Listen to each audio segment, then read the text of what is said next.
In Chapter 6, we're talking about cost behavior. And what we mean by that is how costs react to changes in volume. So we can classify cost behavior in three ways. One is variable costs, one is fixed costs, and one is mixed costs.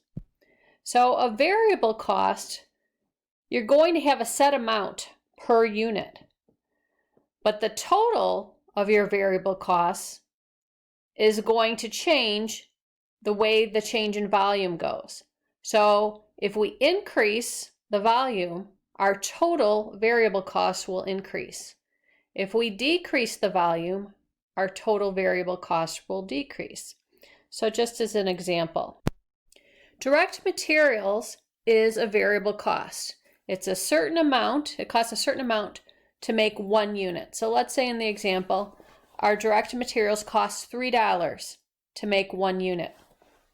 If we make 100 units, the total cost will then be $300. If production goes up from 100 to 175, our total variable costs will go up. It still costs $3 per unit, but now we're making more units, so it'll cost $525 will be our total variable cost.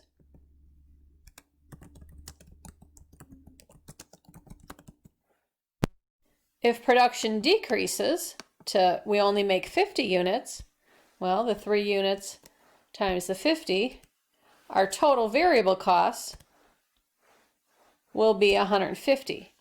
So we can see if volume increases, our total variable costs increase. If volume decreases, our total variable costs decrease. But the amount per unit stays the same. So you can see the mathematical equation for determining your variable cost. Your total variable cost is the variable cost per unit times the volume, the number of units you produce.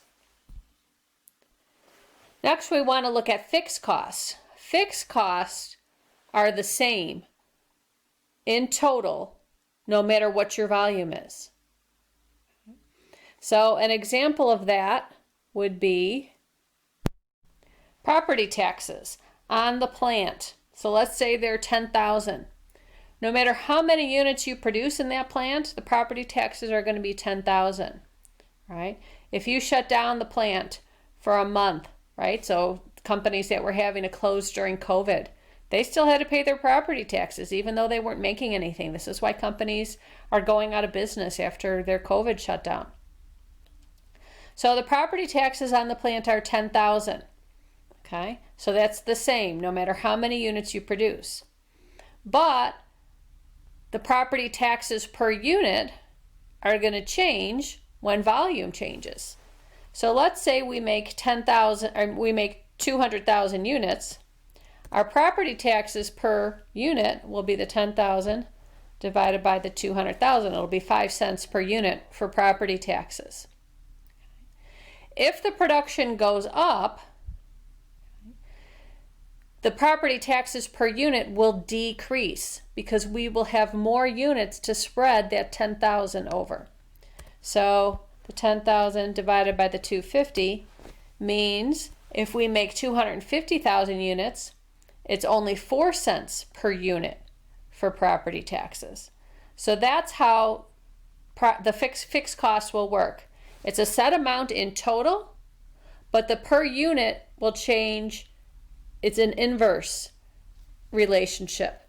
So if volume increases, the fixed cost per unit decreases.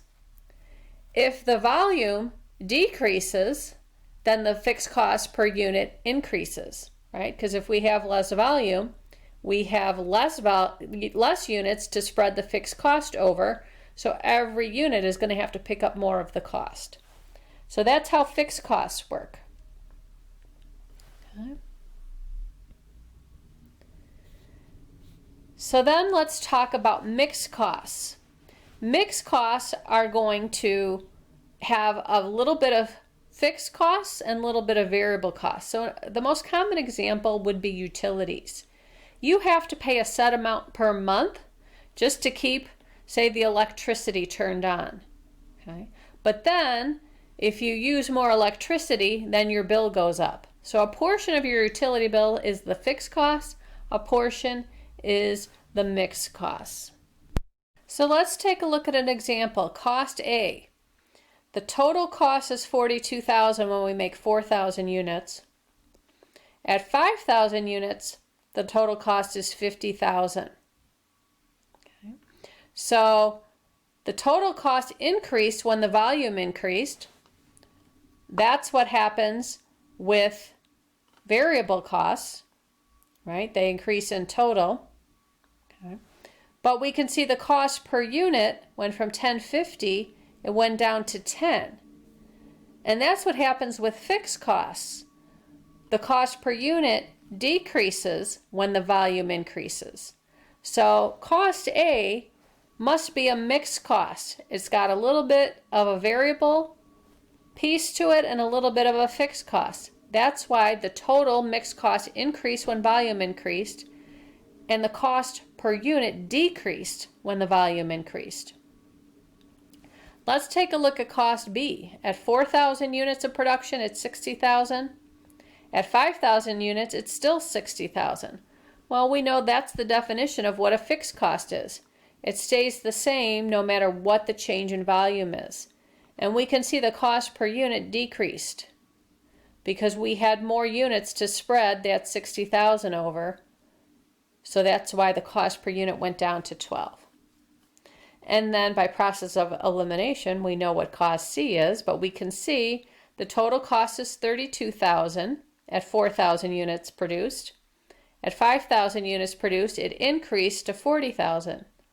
But when we look at the cost per unit, it stayed the same, even when the volume increased. So when it's a set amount per unit, it's going to be a variable cost. And since it's a set amount per unit, when we make more units, the total cost goes up. Okay, so that's what we're talking about with these three different costs. And we are talking about a relevant range. So there's a range of volume where the total fixed costs remain the same in this level. So it depends on the capacity of your plant. So obviously if you exceed the capacity of your plant, then you're going to have to go and find an additional space and incur more costs. And have to pay more property taxes. So we're not talking about going beyond the capacity. We're staying within that relevant range. So that's one thing that we do need to explain. Okay. So when you're looking at costs, you want to analyze whether it's a fixed cost, a variable cost, or a mixed cost. And when you have a mixed cost, we're going to want to break it down between its variable piece and its fixed piece. That's going to be really important to us. So if you're using account analysis, you're looking at what the cost is and just using judgment. So you can just because you know of what the nature of utilities expenses, you can see that that's going to be a mixed cost. Auto expenses, right? So you're going to have depreciation on your vehicle, and that's going to be a fixed cost. It's going to be a set amount, no matter how much you drive the car. But then there's going to be things like gas and repairs that are going to increase the more you drive. So that's going to be the variable piece of your auto expense. And you can use a scatter plot to determine the correlation between the cost and the volume.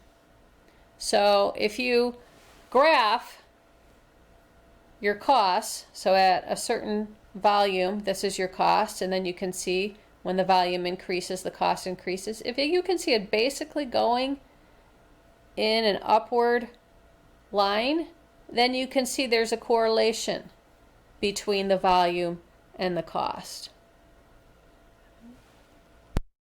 Right? So that's how we can look at a scatter plot and know if the volume and the cost are related. If they say if the points are loosely scattered, there's a weak relationship. So if you can't see that upward line, then you can know that the volume is not driving the cost. You may have a few outliers.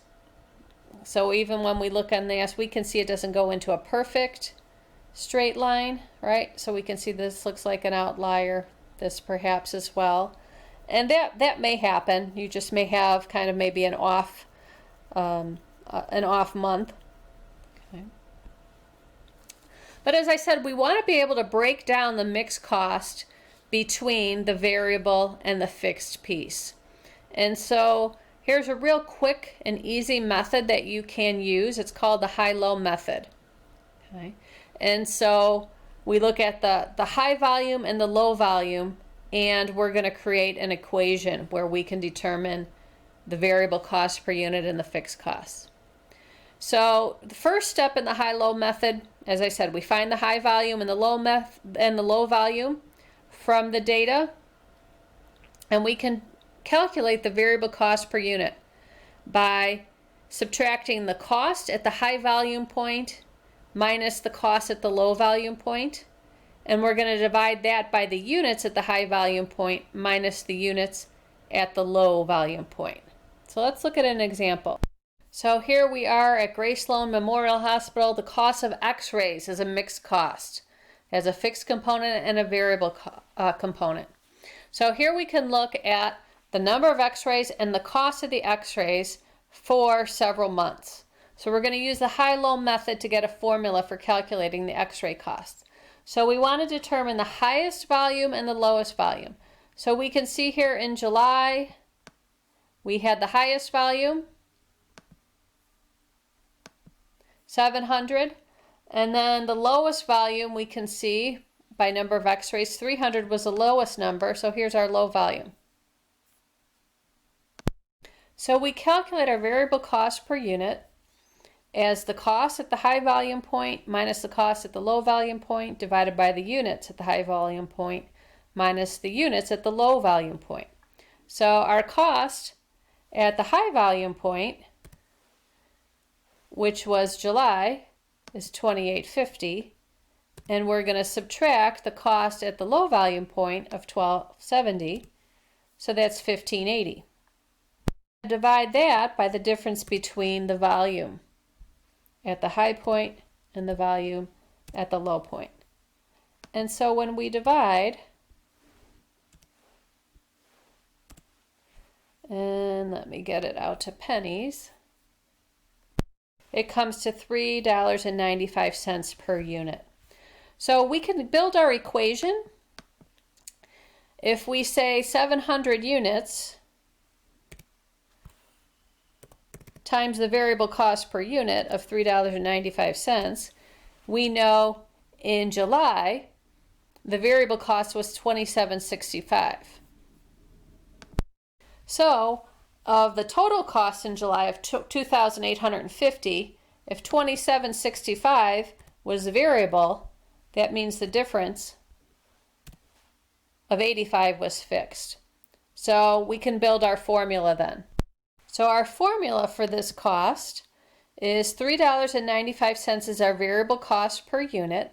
So if we take $3.95 times X, the number of units, that's our variable cost, and then add 85, that's our fixed cost.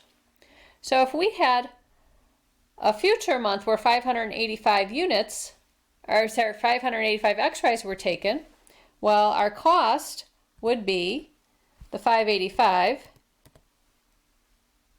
times the $3.95. That would be the variable portion, and then we would need to add 85. That's our fixed cost portion. So our total x-ray cost in that month would come to $2,396 rounded. So that's how we can break a mixed cost into the variable portion and the fixed cost portion.